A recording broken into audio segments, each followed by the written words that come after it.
Alright, so I made a video where I had my geometry nodes set up affecting a icosphere which was intersecting with the plane, and there was this wave motion going on. I was using dynamic paint. So let's explore really what is that dynamic paint? What can you do with that? So I'm creating a icosphere, and then I'm taking a plane and I'm giving it some subdivisions. And there's two ways to actually map out this dynamic paint. One is to apply it to the vertices on the object, that's the canvas. There's a canvas and then there's a brush.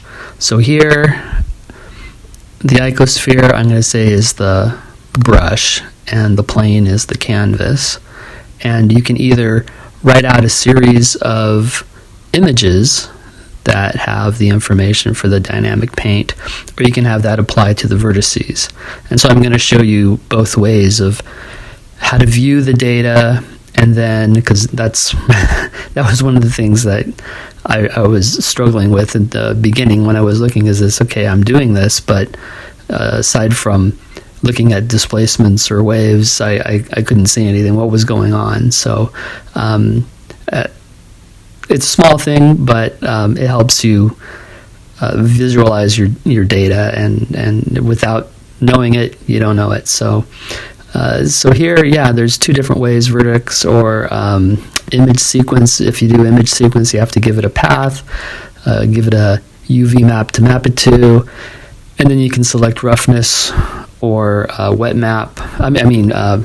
Paint or the wet map. And there's two different things that are actually being written. There's paint, which is the color, and then there's a wet map, which has information about like drying. So I'll show you what both of those are. Here is the paint. So it's a blue color, and as the icosphere intersects the plane, it's drawing a blue color. If I changed it to red, it's going to be red. If I look at the wet map, it's giving me information on drying, and you can see over here there's a dry radio button that's selected. So as you see, it's more intense where it's wet, and it's less intense where it's drying. And you can play around with those factors. The wetness is something that affects that, and you can go to your brush and change that. Okay, so here I've taken the model and I've rotated it so that it's vertical. And what I'm going to show you now is some of these other effects. The effects affect like this, the spread. So as it intersects, the paint kind of spreads out. And you can affect the speed and the color and that. Now there's also drip, which is going to be affected by gravity. So that's why I flipped it. And you can see that it looks like gravity is kind of pulling it down. And here I have the dissolve on, and the dissolve affects the paint, and you can see it kind of disappearing. And if you look at the dry, that affects the wet map, the dissolve affects the paint. So there's also a shrink, which affects basically how the paint is kind of disappears as you spread it out. And if you turn that on, you can see it's kind of disappearing as you write it. And then also, if you go to the brush, there are some options there on actually how it's being painted. There's mesh volume, which is the default. There's proximity that I'm showing here, so it's kind of a area around where the sphere is. And you can adjust the fall off and the distance here. You can give it a color ramp, and you can adjust the factors there to get more of a custom kind of fall off there. There's also object center, so it's only focusing on the area around the center. And if you choose this, you can also use an empty to intersect with the plane. So here is where I'm trying to use this. I'm taking the paint and applying that to the base color of the plane, and then I'm taking the wet map and applying that to the roughness, and just play around with these to get something that you like. I added a little texture with a bump map to the plane, And then if I get it at the right angle and put the lighting in the right direction, you can kind of see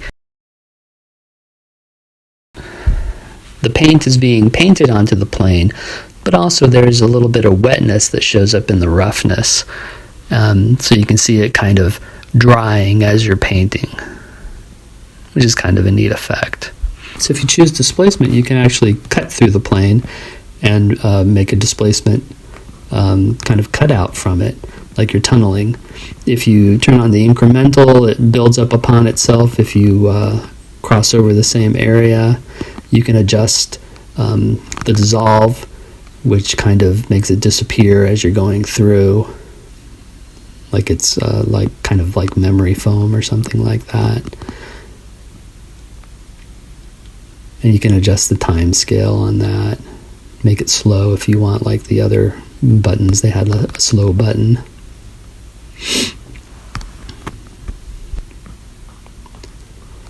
And there's also wave, which is kind of a neat effect. It sets up a series of waves emanating from the brush through the plane, and it's basically like you've turned the plane into water all of a sudden.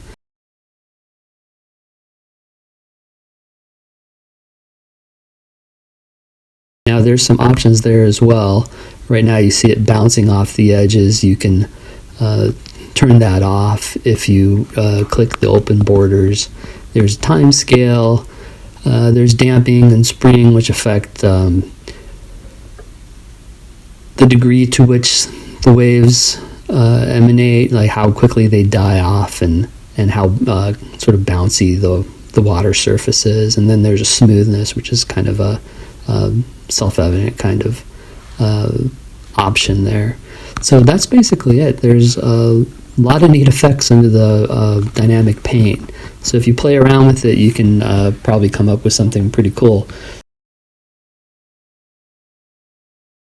Thanks for watching.